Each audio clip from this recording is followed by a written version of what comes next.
take this thing off. Righto, so this is my house for 2 weeks.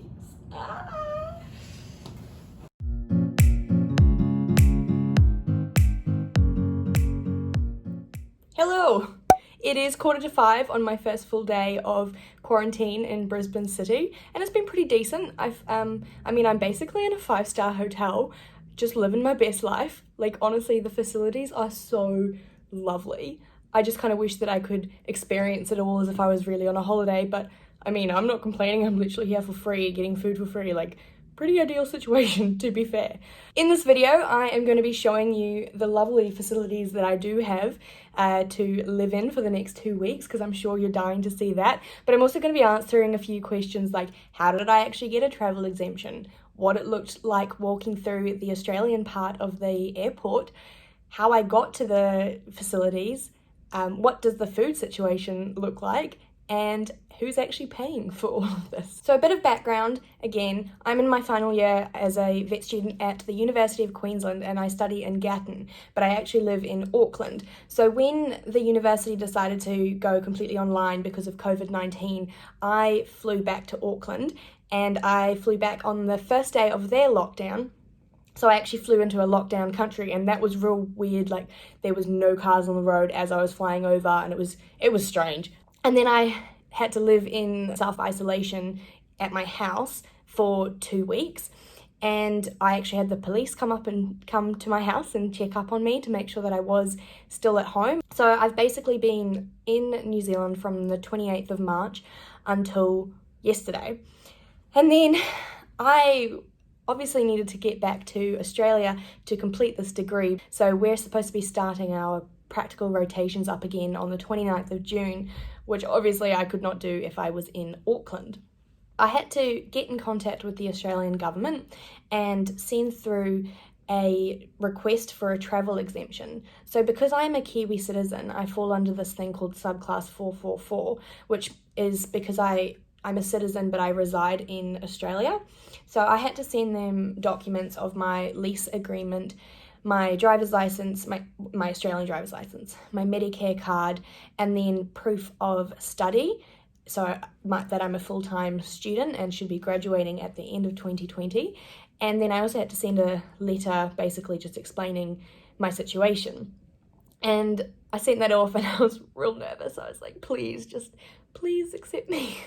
And then 2 days later, they emailed back saying that I was exempted from the travel restrictions. And I was like, far out. Like, I was so excited. So immediately I jumped onto the computer and I booked a ticket to Australia. They were only flying on the Tuesday and Friday, so only 2 flights a week from Auckland to Brisbane. With this travel exemption, they said that I had to be in mandatory quarantine for 2 weeks in a government designated facility. So that meant that I had to get to Australia 2 weeks before the 29th of June so that I'm going to be ready in Gatton to start the rotations when we need to. As you saw in the video yesterday, I took my travel exemption form and I went off to the airport and I managed to fly over here. And you saw basically most of the Auckland airport part, which was super weird because it was just so empty. But again, and I don't know why this always happens to me, but I always get the drug test, explosive test thing done on me. And I'm like I know that they tell you that it's a randomized thing, right? But I swear, so I've traveled a lot because I go between Australia and New Zealand a lot. I get tested like 95% of the time.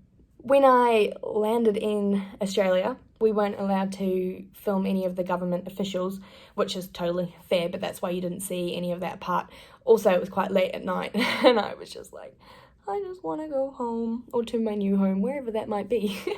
We landed, and we had to wait for the go-ahead to be allowed to disembark the plane, and then we all walked out and we went across the travel bridge thing, and at the end of the bridge there were people in full like PPE, so they had their mask on and they had these gowns on and stuff and gloves, and they were handing out forms to us that we had to fill in. So we filled those in. It's basically just like the information about who we are and where we're coming from, if we've traveled, do we have any symptoms, and where we plan on going after our quarantine.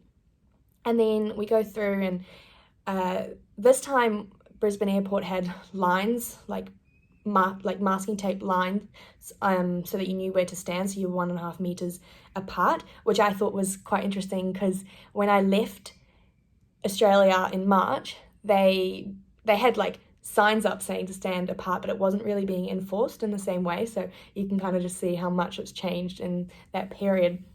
So we're all standing there like nicely apart from each other, and we go through, and we could use the electronic security gates this time, but mine didn't work, which was a bit confusing to me considering my passport was brand new. That's the first time I've travelled on that passport, but I went through to the security person and he let me through, and then we had to go through another round of people, and they had thermometers, those electronic ones where they just like put it on your forehead and then tells them whether you're okay or not. And then they asked if we had any symptoms and if we'd filled out our forms, and all good, so keep walking through. And then we all stand in more lines, and there was, I think, 6 rows of these lines, and then this table of these government officials, I think they were policemen, and they were checking all our forms and then giving us new forms and then telling us where we would be staying. So that took quite some time, because each time somebody went up to them, they had to explain all the rules and how if we don't follow the mandatory quarantine, that we can get this huge ass fine or we can go to jail. So basically, please just be quarantined. So and then they had to like prove that we had heard it and had that all explained to us, and we had to sign. And then they sent us off, and then we had to go through customs. And once we were through customs, and I had a little guide dog, he wasn't a guide dog, I had a little airport dog come up to me and sniff me to see if I had any food or whatever his particular job was. And I was so excited because there was a dog, and I'm a vet student. Although I suppose lots of people get excited, but still, I was quite excited. We got checked through more official people, police, and they were like, where are you going? And I was like, oh, I'm going to this hotel, so I've been told, and gave him my form or whatever. And he's like, yep, that's cool, go stand over there. Then once a few more people came through, more officials came up to us and were like, okay, follow us and we're going to take you through to your bus. So we followed them, and we went out the normal exit for Brisbane Airport, but this time it felt like such a pressurized environment to me, because the military police, so all these like army uniform people, were standing along so that you had like a corridor of people to walk through. Obviously they were socially distanced and they were quite far away from us, but it was still like this corridor where we go through, and then the bus is at the end of the corridor, and the military people help by putting your bags on the bus and everything, and then you hop on, and it's one of the big, proper buses that travel far distances, so it's a comfortable one, and the one, the ones with the curtains and the windows, that type. And a bus driver, and he counted 12 people were on the bus, and then we set off. So that was the airport part done. And then when we got to the hotel, the bus driver got off and got all our bags off there were more army people there, and police. I think, yeah, they were military police and then normal police, and they all got our bags off the bus. And then one of the main police guy came onto the bus, and I thought it was quite funny, quite Australian. One of the first things he tells us is like, now guys, this hotel is licensed, so their alcohol restrictions, you need to check up on them before you decide to buy a lot of alcohol, and no parties, because you're only allowed the people that you're traveling with in your room, and you're not allowed in all the corridors and stuff. And I was like, typical Australian, that gave me a bit of a giggle. And he just explained some more rules, including whether we're allowed outside or not. So basically, we have to stay in our room. We're not allowed in the corridors or the stairways or anything. And if we want to go outside, we have to call reception, and they'll send a police person up to us and then take us down to the pool deck, and that's where we can chill outside for a bit. And I think they can do that between 7 and 7 or something like that during the day. So that's our outside time. Yeah, so that's how I got from Auckland through both airports to my hotel. When we got into the hotel, we then met with more people. I think they were the hotel staff, and they talked to each of us, and we had to fill out some more forms, and then they gave us our little swipe card and showed us where this little snack pack was. And then we headed to the elevators, and there was a police person like letting us up into the elevators, so there was 2 people at a time. So I went up and then got to my room, and you guys saw when I walked in. So here is the room. First look at the new place. So many mirrors to remind me that I'm a mess. Woo!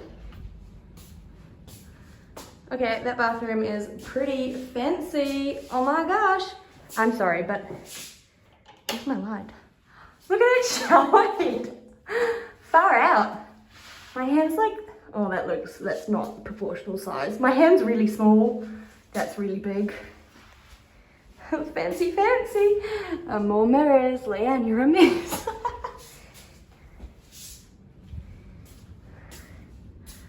Okay, how good is that? That's a bed all to myself.